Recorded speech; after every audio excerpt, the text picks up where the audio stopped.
Hello everybody, and welcome to yet another drawing and talking video with me, FreebieWits, your host. And today we're taking a look at a roleplay repository character named, and I hope I'm pronouncing this correctly, Aguri Williams. Now, Aguri Williams' gender is listed as demi-boy, and I'm not entirely sure what that is without a Google search. I assumed, based on the wording, that it's like a demigod, except instead of being a halfway god or someone who's kind of almost a god, it's someone who's almost a boy.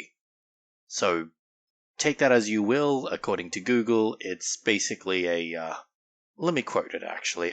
It says, a demi-boy is a person who feels their gender identity partially identifies with a masculine identity but is not wholly binary. To that end, the existing artwork of Aguri does seem like he's a boy, but with feminine traits. Very delicate, very slim, that sort of thing. A pretty boy, if you would. Now, I think my opinion when it comes to short or even non-existent backstories are pretty well known at this point if you've watched my videos. But essentially the idea is that I enjoy characters with short backstories because it means you can fit them into any other setting or situation as you wish.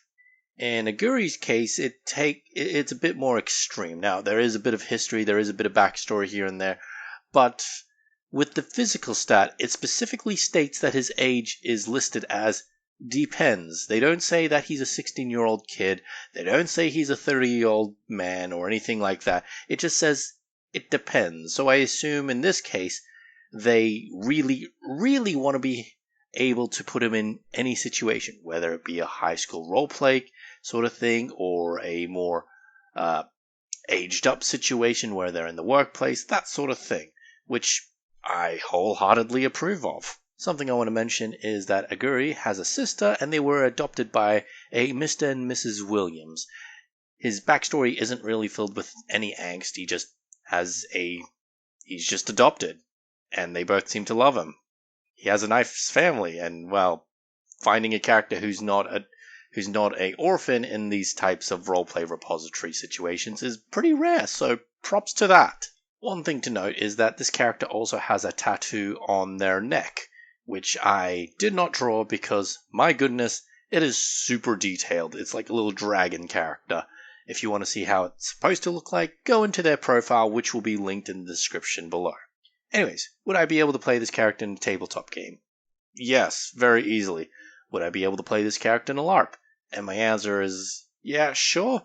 It doesn't tell us anything about his combat skills whatsoever, so he's pretty much a blank slate in that regard. He can start out as a completely newbie type adventurer, doesn't know how to fight, and then gets thrown in the deep end and has to be forced to learn all these things on the fly as arrows and spells are flying all over the place. It's kind of one of my favorite tropes, really. A character who starts at level 0 and then ends up as a level 99 character, really.